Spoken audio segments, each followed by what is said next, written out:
nombre del Padre, del Hijo y del Espíritu Santo. Amén.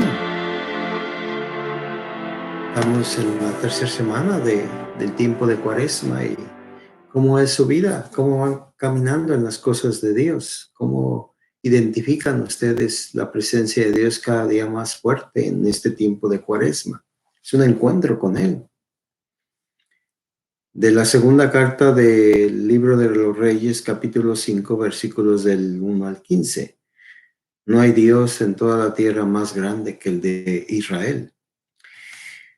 Tomado de San Lucas 4, versículo 24 al 30. En aquel tiempo Jesús dijo: Os aseguro que ningún profeta es bien recibido en su propia tierra.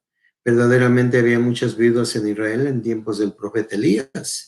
Cuando no llovió durante 3 años y medio, hubo mucha hambre en todo el país. Sin embargo, Elías no fue enviado a ninguna de las viudas israelitas, sino a una de Sarepta, cerca de la ciudad de Sidón.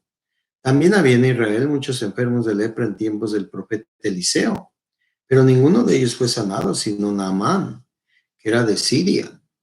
Al oír esto, todos los que estaban en la sinagoga se llenaron de ira. Se levantaron y echaron del pueblo a Jesús. Lo llevaron a lo alto del monte sobre el que se alzaba el pueblo para arrojarlo abajo. Pero Jesús pasó por el medio de ellos y se fue. Palabra del Señor.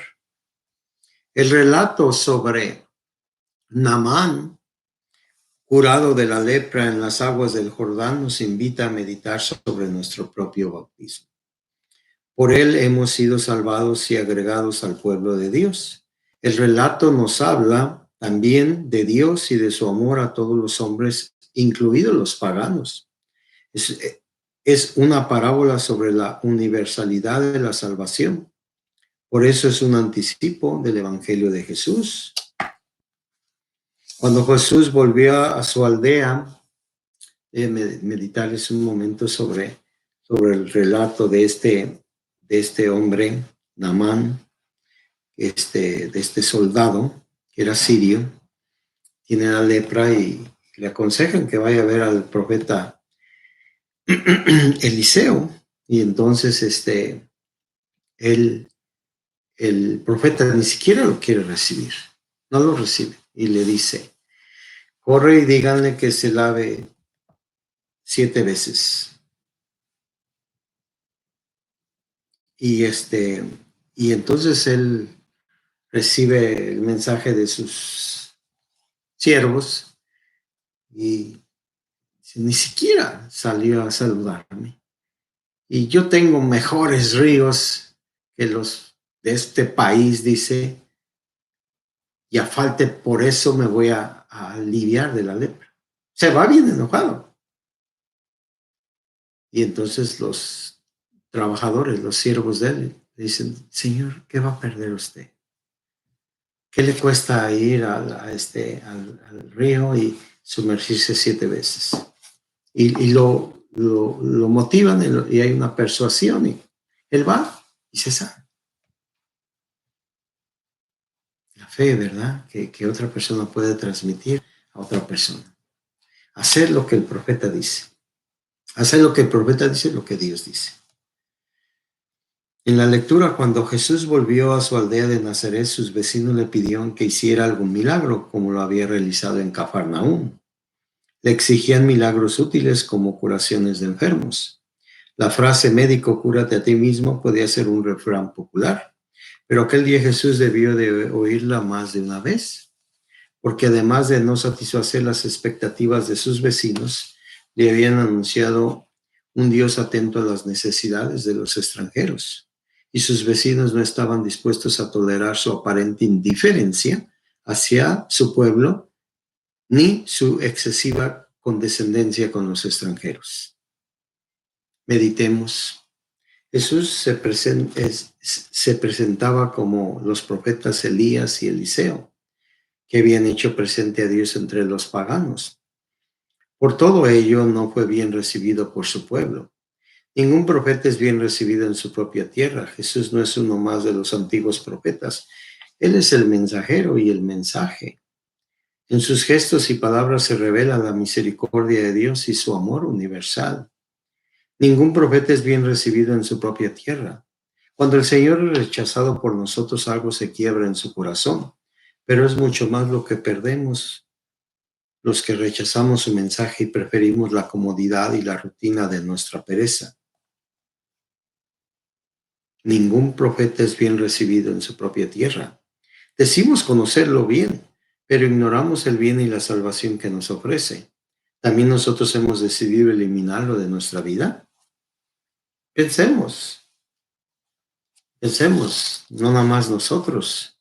¿Qué podemos hacer como profetas que somos? Porque estamos bautizados, somos sacerdotes, profetas y reyes.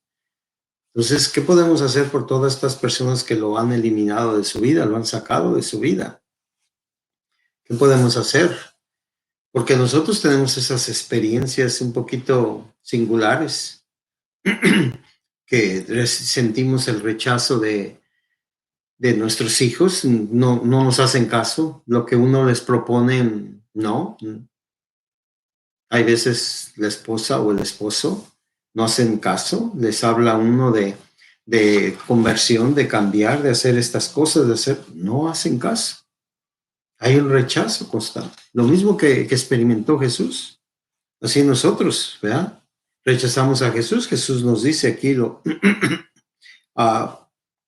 Jesús quiere que no ignoremos. Dice, me encantan estas palabras. Decimos conocerlo bien, pero ignoramos el bien y la salvación que nos ofrece. Porque si nosotros lo conociéramos, el bien y la salvación que nos ofrece, los aceptábamos. Pero ¿por qué no los aceptamos? Siendo que somos cristianos, que lo conocemos, que lo amamos, que supuestamente nos entregamos a Él. Pero hay un rechazo. A lo mejor dices, no, yo no rechazo a Jesús, no, pero rechazas a lo que te propone. Es como la persona que habla de Dios. Una cosa es hablar de Dios y otra cosa es hablar con Dios. Entonces, en este tiempo de Cuaresma, ¿cómo tú te identificas en ese rechazo hacia nuestro Señor?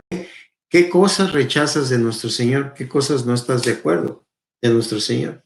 Y eso en muchas áreas de nuestra vida. En muchas áreas de nuestra vida. Seguimos rechazándolo, Jesús. Oremos.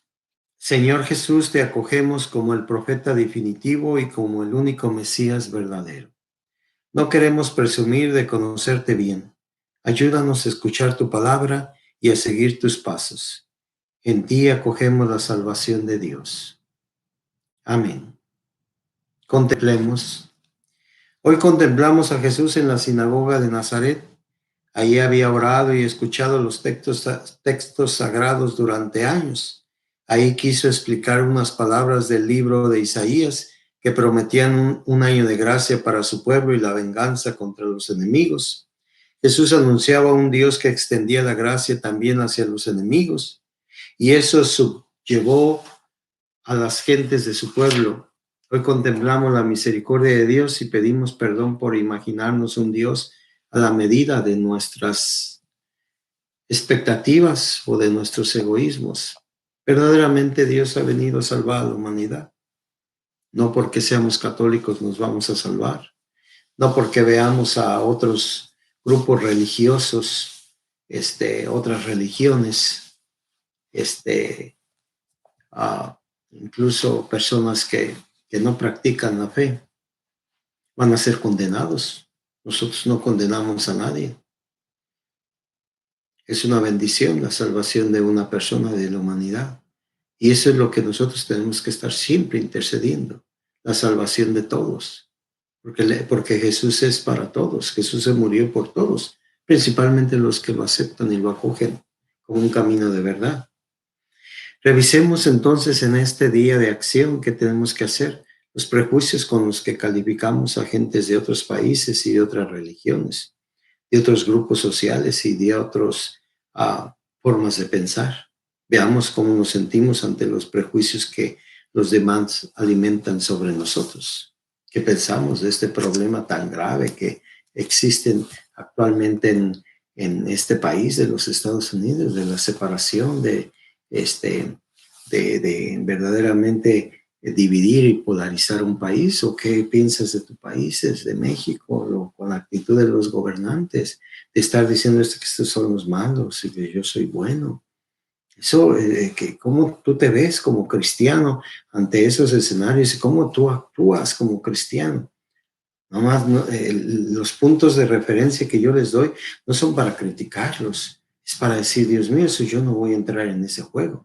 Yo no voy a hacer eso, yo no voy a polarizar, yo no voy a decir buenos y malos, yo no voy a decir verdes y naranjas, altos y bajos. No, porque Dios no nos ve así. Entonces en esta cuaresma podemos ver con los ojos de Dios, misericordiosos, amorosos, compasivos, incluyentes. Que el Señor les bendiga, el Padre, el Hijo y el Espíritu Santo. Amén.